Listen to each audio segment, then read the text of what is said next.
I was like, I don't know if I'm going to lost them with all of these acronyms and these certifications, but this just to give you an idea of my continuous learning journey and to tell you that I live in the Bahamas. So, I'm not a part of Georgia, but I live in the Bahamas. I'm the CEO of Creative Minds Project Development and Consultation. I'm also the founder of the Bahamas Agile and Project Management Community. I am an international speaker. I just started that journey recently. I'm a youth leader. I've been doing youth work and working in ministry for over 20 years. I'm also an advisory board member for FemSTEM Bahamas. And I recently became a professional Kanban trainer with prokanban.org. Now, when you talk about living in the Bahamas, I don't know how many of you have vacationed in the Bahamas or feel as though you've been to the Bahamas because you've taken a cruise to the Bahamas, which I don't think that counts. If you haven't gotten off the cruise ship or spent a night in the Bahamas, you haven't been to the Bahamas. So living in the Bahamas, we're an archipelago of 700 islands and keys. And we say that, but only about 16 or 17 of those islands are actually inhabited. Many of the keys are purchased by celebrities. So I live on the island of Nassau, which is 21 by 7 miles. I know most of you drive more than 21 miles every day if you have to commute from your home to your place of business. But so you can actually circle the island that I live on a few times in your daily transit. And sometimes working on an island, it gets lonely because you feel as though I only could work within my space. I only could function in my geographical region. But I'm here today to let you know that that's not the case. Not because you're an entrepreneur and you're registered and licensed in a particular country means that you're confined by the borders of that country. And so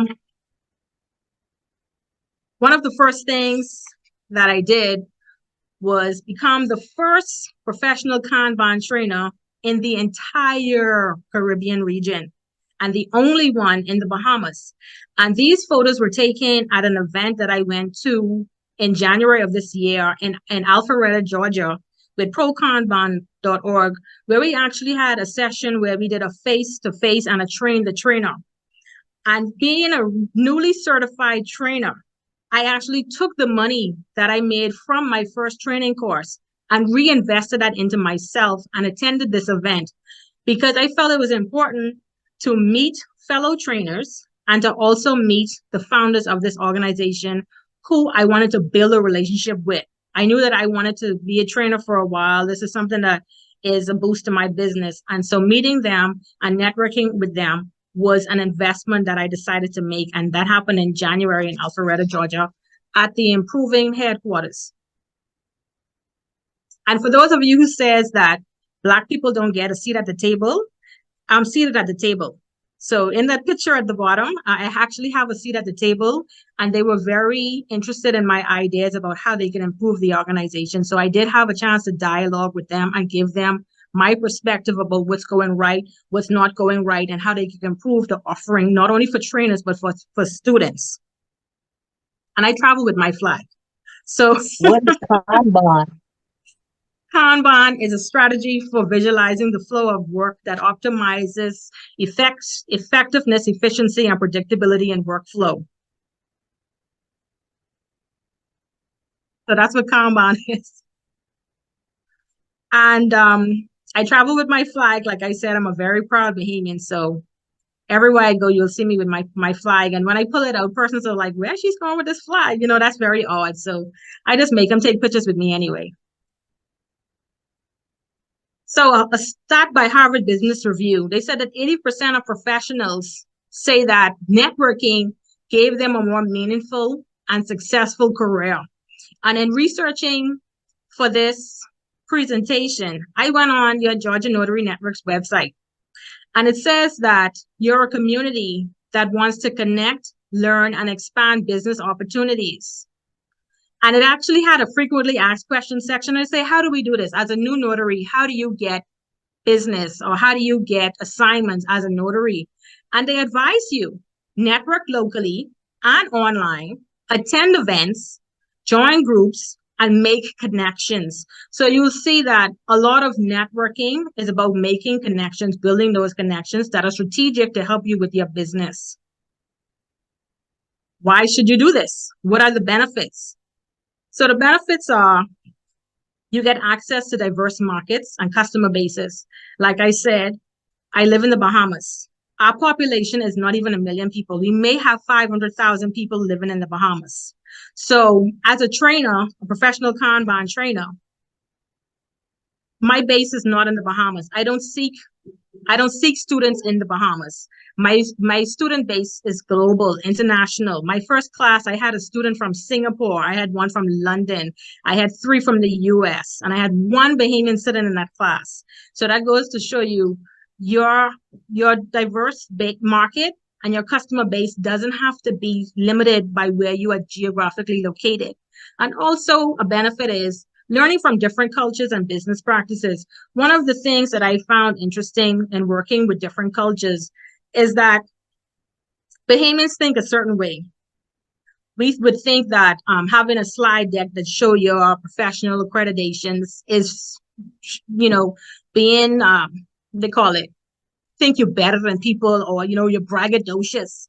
But no, I've learned in business and working internationally that you have to self-promote. You have to have that confidence to be able to express and display what it is that you've been able to accomplish. Why play down my accomplishments when I'm proud of them? But in the Bahamas, it's taboo to talk about what you've obtained and what you've achieved because they make it feel as though, you're trying to brag about yourself. But you have to learn how to self-promote as an entrepreneur because even though you have persons who give you testimonials and, we like referrals and all that kind of stuff, but you have to be able to sell yourself at the end of the day. First and foremost, be able to sell yourself. So another benefit is opportunities for collaboration and partnerships. This event is one of those examples. I was asked to make an application to be a speaker, to present on a topic that I felt was something that I felt as though I was a subject matter expert about. And it's an opportunity to collaborate and form partnerships. So I didn't even know what the Georgia Notary Network was prior to this invitation. So I'm glad that I'm able to now sit and present and meet fellow persons in the field who I feel as though we can build connections and actually do business with in the future. So another thing that's a benefit is insights into emerging trends and innovation worldwide. As a project management professional, technology changes so rapidly, and you have to be on the cutting edge in order to stay ahead of the crowd. And the only way you can do that is if you have to get off this island, get out of the proverbial bubble, and learn what's happening in the rest of the world. And technology hasn't reached the shores of the Bahamas as it has to the rest of the world. And I'm seeing that in my daily work because I work with international clients. And when you talk about agile, you talk about Scrum, you talk about Kanban, the masses does not even know what those terms mean. And so I'm learning about what's high tech, what's innovative, what's the now. And we're seeing such an influx of artificial intelligence. And that's what's being talked about the most on LinkedIn and these different meetup groups, and everyone's talking about doing training about AI, and they're trying to instill fear in people and say, if you don't know how to use AI, your job is going to be taken over by artificial intelligence and they're going to replace you with a machine. That's not true. But you cannot go listen to the noise in the market. You have to do your own research, understand how trends are changing and how innovation is expanding and growing in the world. And you have to be the one to do that research by going out and meeting people, having conversations, and not just listening to the noise in the market. Next up, let's talk about building a global community. Like I said on my introduction slide, I am the founder of the Bahamas Agile and Project Management Community. This community of practice I founded in June of 2021. And basically, it started because there was a need for it. I could not find a community of practice for agilists or project managers in the Bahamas. And I decided that I was going to not allow fear to stop me from being an innovator. And I took the leap and I formed this community of practice. And the first 6 months, I self-funded it. I did my research. I found out who may have been interested, and I got the ball rolling. It was not until January of 2022 that the Scrum Alliance, we made application for sponsorship, and we got picked up by the Scrum Alliance, and now we're part of the Scrum Alliance Network Pro user group. Now, that is an awesome accomplishment in and of itself, because when I went and I made application to the Scrum Alliance, and I asked the lady, I said, do you need me to give you financials about what the community costs, about how many members we presently have, our projections for the future, our plans for the future? She said, no, I don't need you to send me anything besides your bank account information. And I asked her, I said, why is that? Don't you need to do like background check on myself and, how I was managing the community and all that stuff? She said, no, you came highly recommended. I don't need anything from you besides your bank account. So it's very important when you build these networks that you maintain some level of integrity so that you don't have to defend yourself. Your reputation precedes you, and that's very important in global networking. Now, how can you leverage technology for global networking? Like I said, I'm the founder of a community of practice. We started online during the pandemic, and we have virtual meetups the last Thursday of every month. And the majority of our followers are not Bahamians. Who's shocked by that? The majority of our followers are actually from the international community. 80% of the persons who attend our meetups are from the international community. And we have in-person events, and they're not very well attended. And it's not because there's no value in the community of practice that we are providing. It's because that's not our market. The Bahamians haven't caught on that this community of practice exists, that this has a benefit for me, that I can actually advance my career by being a part of this community. They just haven't seen the value of it. And I'm trying my endeavor best. Like, I work the ground like nobody else. And I try my endeavor best to make persons aware of how this community of practice can benefit them. But it's a slow process, but we have our growing pains, and I understand that. So we'll just grow through it. At this point, does anyone have any questions? Okay, but we could save the questions for the end. I love this quote by Zig Ziglar, because he talks about having everything in life if you will just help enough other people get what they want. And I'm a strong advocate for volunteerism. I believe in helping others. I don't think that I should just hold out my hand and receive. And persons have this concept about, if I give it away, then that's less for me. But if you look at a fist, if you have a closed fist, can you receive anything? No. It's only when you open your fist that you can receive, because you've given. So now your palm is still open. That means you can receive. And that's what I've been experiencing in my career. The more I give, the more is given to me.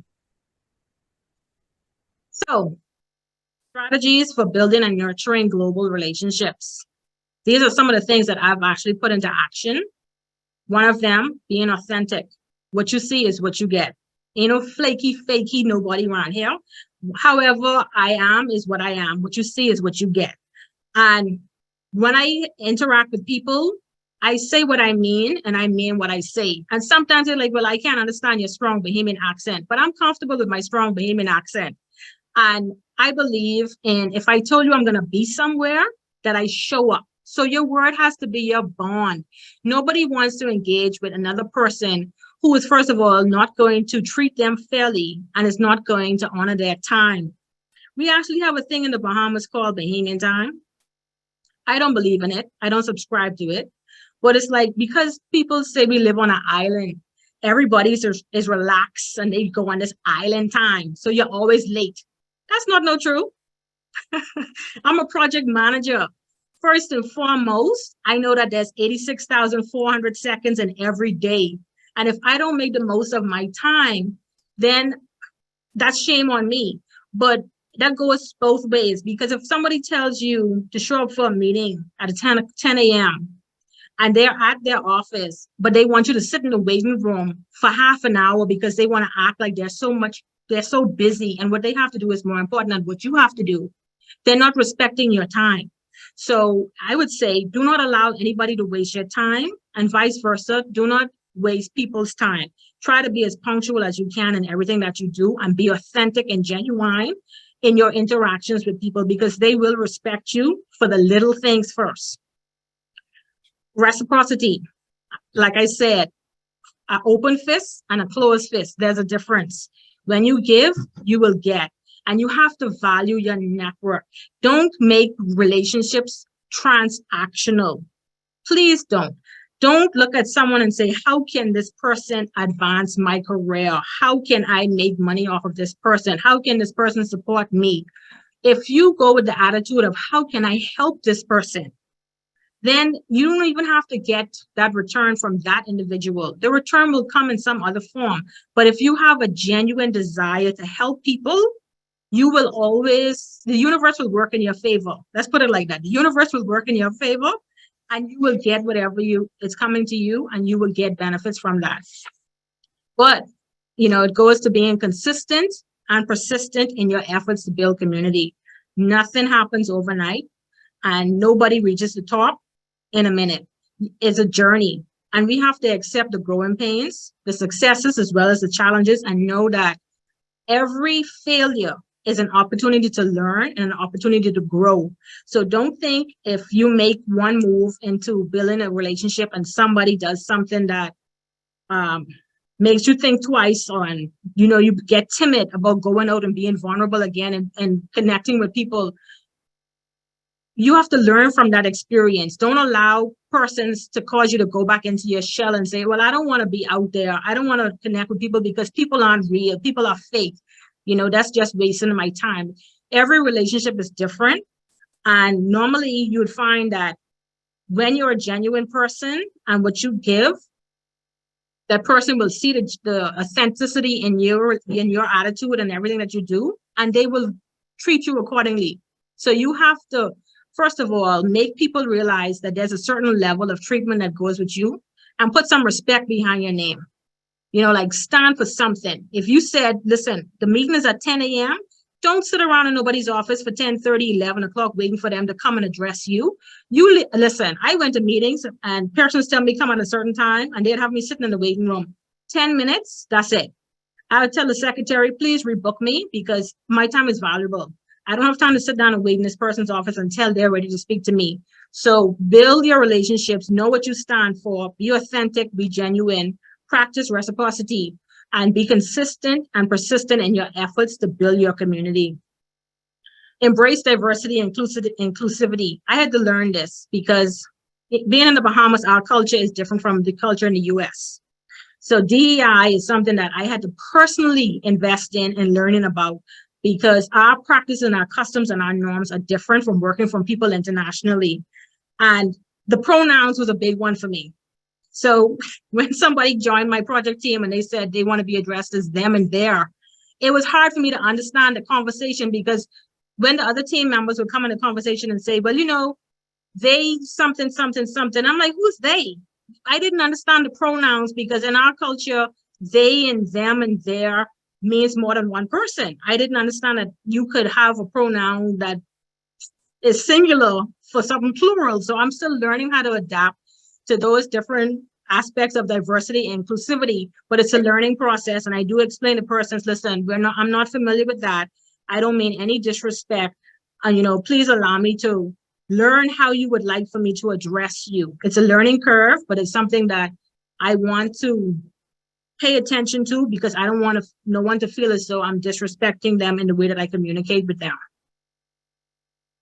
So I need a time check, please. You have, that was up. I'm sorry. Yes, you still have 20 minutes, Okay. All right, good. So this is an questioning too as well. So you got it. Okay. So this is a African proverb that I really love. And it says, if you want to go fast, go alone. If you want to go far, go with others. And I'm so glad to see Dr. Tanya Fanoa and Catherine Smith are on this call, because they're actually some of my associates. And Dr. Tanya Fenor, I did a Communicate with Confidence course with her, and she is one of the reasons why I can now use that international speaker as part of my bio. So thank you for that, Dr. Fenor. So I wanted to share with you a few of the networking experiences that I just recently had and those that are coming up in the future so that I could give you some examples. Yesterday, I did a blog radio talk with this lady named Elaine Jackson. She's out of Westchester County, Massachusetts, totally online. She recorded the session and uploaded on her LinkedIn profile, talking about a project manager's journey, how to accelerate your success. This was just yesterday. Then yesterday evening, I was in Kansas City, Missouri, giving a presentation with one of my team members about how we build the Bahamas Agile and project management community of practice. And we spoke about our growing pains, our challenges, our successes, and how our community is thriving. We had a lot of persons interested in building community of practices within their organizations, and they felt as though our journey was very helpful to them as far as getting some tips and insights into what they could possibly do to start their own community of practices, and some of our pitfalls and what we learned as lessons learned. We shared those with them, because the journey is not only rainbows and sunshine, there's dark days as well. And one of the things that we learned, what was very important, is that we had team members. We started with a big team. First of all, we had like 10 volunteers, and we had to cut that team down to 3 because everybody wanted a title. Everybody wanted some recognition, and that's not what the community was about. They couldn't understand our shared vision. Next week, we're having one of your natives, Katrina Coca. She lives in Sugar Hill, Georgia. She's coming to our community of practice to speak about how to get experience as a Scrum Master without being a Scrum Master. So she's going to be joining us on August 31st for our meetup, where we meet the last Thursday of every month, online, virtually. And Katrina Coca, we're happy to have her join us for this session. She's somebody who I met in Georgia in January, but I was following her on social media prior to that. So it was good to meet her in person. Coming up in September, I will be traveling to Nairobi, Kenya to speak at the PMI Africa Conference. And this is something that I'm very much looking forward to. This will be my first in-person speaking event internationally. And I am going to network the hell out of this event and build not only my personal network, but also network with persons who can help me with some of the projects that I'm working on. Locally, at least not locally, but a few months ago, I participated in a social justice bill with the 48 and 48 community that's based in Georgia. Then they actually have a 48 and 48 session coming up in October 6 through 8, where this is an organization, a nonprofit that builds 48 websites in 48 hours for 48 organizations. In 48 hours, sorry. And when I first participated, I participated along with Catherine Smith, who's on the call as well. And she got me so excited about the first 48 and 48 event that she did. And she was talking about how her team came third. And I was like, oh, I want to be a part of that too. I want to join your build team. And I joined her build team. And we actually came second in June at the social justice bill. So Catherine Smith, a huge shout out to you for introducing me to 48 and 48. At their upcoming event in October, I've already spoke to the organizers and told them that I'm bringing a team from the Bahamas. So we have a team Bahamas that's participating in this event. We're going to be building websites for nonprofits, and this is a great opportunity for global networking and volunteerism, because I'm a huge proponent of volunteerism. And talking about volunteerism, has nothing to do with volunteerism. This is strictly business. Like I said, I'm a professional Kanban trainer. And in October, I have a upcoming Applying Professional Kanban course. There's an early bird special going on right now until seats are filled. And this is my opportunity to collaborate. When I spoke about the Agile Kansas City, one of the organizers is Jennifer Steelman, and I presented at her community last night. Her and I will be co-training for this training session in October. So if you're interested, you can reach out to me on LinkedIn and I'll give you all the information about how to sign up for this professional Kanban training. Then at the end of October, I'll be traveling to Atlanta to attend the PMI Global Summit 2023, which is a very huge event for project management professionals. And I just learned last night that the Women in Agile scholarship that I applied for, that I was actually successful in achieving that scholarship. So yay, Women in Agile, they are going to pay for my ticket to attend this session, which saves me a couple $100.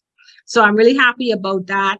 And Women in Agile is one of the organizations that I am a part of. They support women who are in the Agile space with continuous learning, attending conferences, training, and networking. So they have chapters all over the globe, Like I'm being contacted by Women in Agile Africa today to be able to put in a proposal to speak at their upcoming conference in October.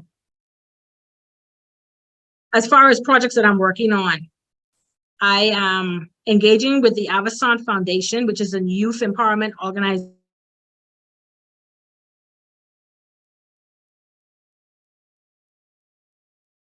Employed youth. And this is a project that is a nonprofit organization. And it's near and dear to my heart, being a youth leader for over 20 years. I am very passionate about youth empowerment. So I'm very excited to work with this company and on this project. Also, I work with a company called Full Circle, and they're a nonprofit as well.